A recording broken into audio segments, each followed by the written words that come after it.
सभी दर्शक श्रोता मावली को मेरा कोटि कोटि नमन, प्रणाम करता हूँ, वंदन करता हूँ, तिलक करता हूँ विजय का। बहुत पुनीत पल चल रहा है, अत्यंत पुनीत, पावन, निर्मल मन की कथाएं चल रही है। आपका मन निर्मल होगा, भक्ति और प्रेम की तीव्रता आएगी और गजानन मणि जो है वो आपके घर में विराजेगा और सारे चमत्कार करेगा, सब कुछ करेगा आपके यहाँ।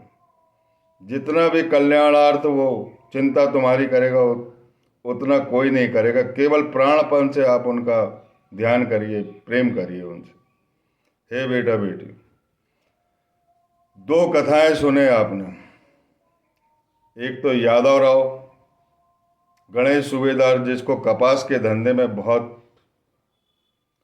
घाटा हो गया था और केवल मन में एक बात रह गई थी कि अब गजानन महाराज नहीं है। बस इस बात का ख्याल करने के लिए गजानन महाराज ने लीला की उनके साथ। और बहुत बार वह मन ही मन बोलता था कि गजानन महाराज को गुड़ का प्रसाद चढ़ाऊंगा, लेकिन मन में भेद था, विभिन्नता थी। पहले गजानन महाराज जब जीवित थे तब उनके मन में प्रेम और था, और अब देह त्याग दिए तो प्रेम में कुछ कमी आ गई थी। लेकिन फिर भी कुछ ना कुछ धंधा करते रहते थे और मन ही मन मन्नत करते रहते थे कि गुड़ का प्रसाद चढ़ाऊंगा, धंधे में मेरी बरकत दो। लेकिन धंधे में उनको 10,000 का घाटा हुआ उस समय। और गजानन महाराज ने किस तरह बरदा में प्रकट होकर उनसे दक्षिणा मांगी, और दक्षिणा मांगी कि मैं गुड़ का प्रसाद चढ़ाऊंगा, बार बार तुम कहते थे गुड़ का प्रसाद चढ़ाना है। तब उन्होंने ध्यानपूर्वक देखा गजानन महाराज की तरफ, तो उन्हें शेगांव के गजानन महाराज जैसे लगे, तो कुछ और दक्षिणा उनके उसमें डाल दी। बोले नहीं, दक्षिणा से काम नहीं चलेगा। अंदर कमरे में ले जाकर पूरे कपड़े उतारे, उनके उतरवाए, जैसे माँ अपने बच्चों के कपड़े उतारती वैसे कपड़े उतारे, और शरीर में उन्होंने प्रेम पूर्वक उनके शरीर में हाथ फेरा, और हाथ फेरने के बाद उन्हें आशीर्वाद दिया कि तुम्हें अब कोई नुकसान नहीं होगा। तुम्हारे जीवन में जो भेदभाव था वो भेद मुक्त हुए तुम। जिस तरह पहले गजानन को चाहते थे उसी तरह गजानन महाराज को चाहने लगो, और जो मन्नत करते हो उस समय में पूरा करिए करो।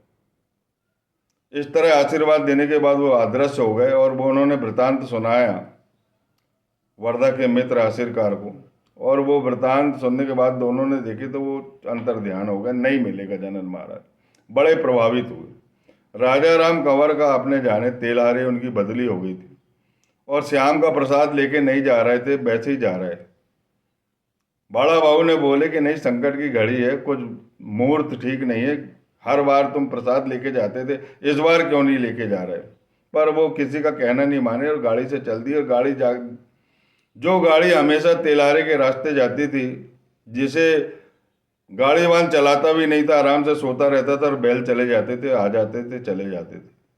लेकिन अचानक प्रकृति में भी बदलाव देखे, तालाब देखे, बबूल की झाड़ियाँ देखी, अंधकार देखा, तो ये सब गजानन महाराज की लीला थी। आखिर उन्हें वापिस आना पड़ा और फिर से प्रसाद लेना पड़ा, क्योंकि गजानन महाराज के वो निस्सीम भक्त थे। हे बेटा बेटो, बहुत प्राणपन से चाहना है अपने गजानन महाराज को। उनकी लीलाएं बड़ी अद्भुत है। अब देखिए अगली कथा। रतन सा वैद्य, शेगांव का निवासी, उसका 1 साल का लड़का, और उसे सुकड़ी की बीमारी हो गई।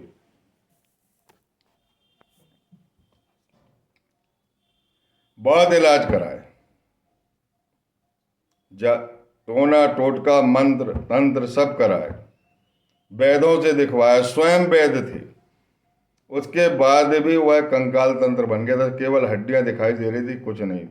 नेत्र पलट गए थे, मरणासन अवस्था में पहुंच गया था। अंत में उन्होंने देखे कि अब आध्यात्मिक उपचार कराना चाहिए, और उन्हें गजानन महाराज की याद आ गई, और सीधे बच्चे को उठा के गजानन महाराज की समाधि पे रख दी। मारो या जिंदा रखो, जो करना है सो करो। प्राणपन से हमने आपकी सेवा की है, सब इलाज कराए,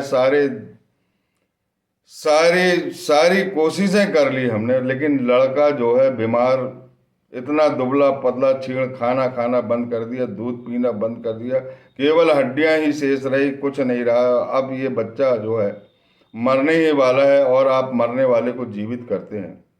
ऐसे संतों की कृपा होती है और मैंने आपकी समाधि पर डाल दिया है। अगर ये बच्चा जीवित हो जाता है तो मैं दान पुण्य करूंगा और सिरनी बांटूंगा और यहाँ के लोगों, गरीब लोगों को कुछ खिलाऊंगा पिलाऊंगा। थोड़ी ही देर बाद बच्चा हाथ पैर हिलाने लगा और 2-3 दिन में वो तंदुरुस्त हो गया। उन्होंने जो मन्नत की थी वो तुरंत पूरी कर दी और गांव के लोगों को भोजन भी कराया, ब्राह्मणों को, और गरीबों में कुछ दान पुण्य भी किया। और इन सब चीज़ों के साथ उसे ये समझ में आ गया कि गजानन महाराज आज भी भले ही देह में नहीं है, लेकिन इनकी प्राण ज्योति इनकी समाधि में हमको देख रही और हमको आशीर्वाद दे रही। मैं तमाम दर्शक श्रोता मावली से निवेदन करता हूँ, जो भी आपका आत्मज्ञानी गुरु है उसे प्राणपन से प्रेम करिए। भगवान कृष्ण के उपदेश को भगवत गीता में जो कहा है कि कलयुग में आत्मज्ञानी संत ही ज्ञान देंगे और मुझसे मिलाएंगे, तो उस तरफ आप ध्यान दें और अपने आत्मज्ञानी सदगुरु का चयन करते समय थोड़ा देख लें कि हमारा सदगुरु जो है वो आत्मज्ञानी है या नहीं। क्योंकि आत्मज्ञानी संतों पंच प्राण तत्व के विजेता होते हैं और 5 इंद्रियां, मन बुद्धि अहंकार सब उनके बस में रहता है। उनके जैसा कोई नहीं हो सकता, उन्हें किसी चीज की तुमसे आवश्यकता नहीं है। वो देने का काम करते हैं, लेने का काम नहीं करते। जिस तरह माता अपने शिशु का ध्यान रखती है, उसी तरह आत्मज्ञानी संत ध्यान रखते हुए उसे ज्ञान प्रदान करते हैं और ईश्वर से मिलाते हैं। हे बेटा बेटियों, ध्यान दो इन कथा पर। अब दूसरी कथा आती है दादा रामचंद्र पाटिल की लड़की चंद्रकांता। बेचारी जवान लड़की है, बड़ी मुश्किल से उसका प्रसव समय आता है और उसके बाद प्रसव पीड़ा से वो मुक्त होती है और उसके बाद वो बीमार हो जाती है। और बीमार होने के बाद उसको जो ज्वर चढ़ता है वो ज्वर उतरता ही नहीं। ज्वर था कि न ज्वर था ये नहीं मालूम, लेकिन वो परेशान पूरी तरह से हो जाते हैं। अनेक वैद्यों को दिखाते हैं, तांत्रिक मांत्रिक को भी दिखाते, क्योंकि पुराने समय में तांत्रिक मांत्रिक चलते थे और अभी भी लोग चलाते हैं, लेकिन ये तंत्र विद्या मंत्र विद्या ये कोई काम आने वाली नहीं है। गजानन महाराज का मणि रहता है, सारी मंत्र और तंत्र विद्या जो है वो एक तरफ हो जाती है, लेकिन गजानन मणि का जो प्रेम है वो अमृतमय जीवन देता है, अमृतमय आहार देता है और स्वस्थ रखता है। उसने सब कुछ करा और सब कुछ करने के बाद गजानन महाराज की समाधि पर जाकर प्रार्थना किया कि इसे मारो चाहे बचाओ, यह आपकी सेवा करेगी और मैं भी आपका सेवक हूँ, मैं भी आपका हूँ और बेटी भी आपकी, ये संसार आपका है और आपके प्रति प्रेम भक्ति बढ़ा दीजिए, इस लड़की को ठीक कर दीजिए। लड़की ठीक हो जाती है। उसी प्रकार उनकी पत्नी को भी एक बार बीमार हो जाती है, जिसका नाम था जानका बाई। जानका बाई सुलक्षणा थी और उसके बाद भी उसे तकलीफ हुई।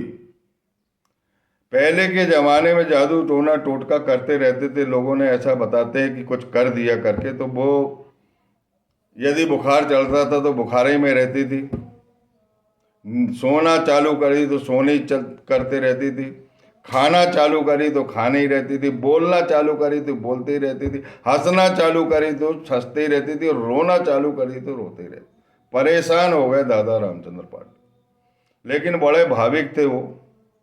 सब कुछ इलाज कराने के बाद जब हार गए तो गजानन महाराज के पास पूर्ण श्रद्धा से अपनी पत्नी को जाके सौंप दिया कि ये बेटी तुम्हारी, ये धर्म कन्या समझिए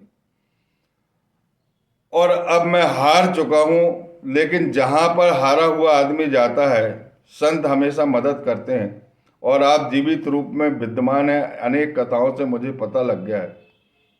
मेरी पत्नी को मारिए या तारिए, जो कुछ करना कर दीजिए, उनकी पत्नी ठीक हो जाती है।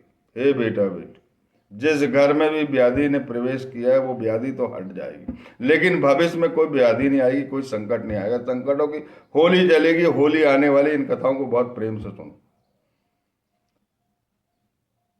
उस घर में अब गजानन मणि विराज जाएगा तो किसी के भी ईर्षा भाव से जादू टोना टोटका नहीं चलेगा, बल्कि उल्टा प्रभाव उनके घर पर पड़ेगा। देवघर बना लीजिए और अपने गजानन मणि को चमका लीजिए, जो विघ्नहरण मंगलकरण है, मयूरेश्वर है, सर्वाधार में सर्व साक्षी गौरी कुमार है, अचिंतनीय रूप है, लंबोदर है, रक्षा करने वाला मम सिद्धेश्वर। इस मंत्र को याद कर लो और आंखों में आंसू भरकर प्रेम पूर्वक बड़ा प्रेम भाव पैदा करो और पूर्ण विश्वास रखो, पूर्ण श्रद्धा रखो, आपका कल्याण होने वाला है। वहां कुछ भी प्रवेश नहीं करेगा संकट।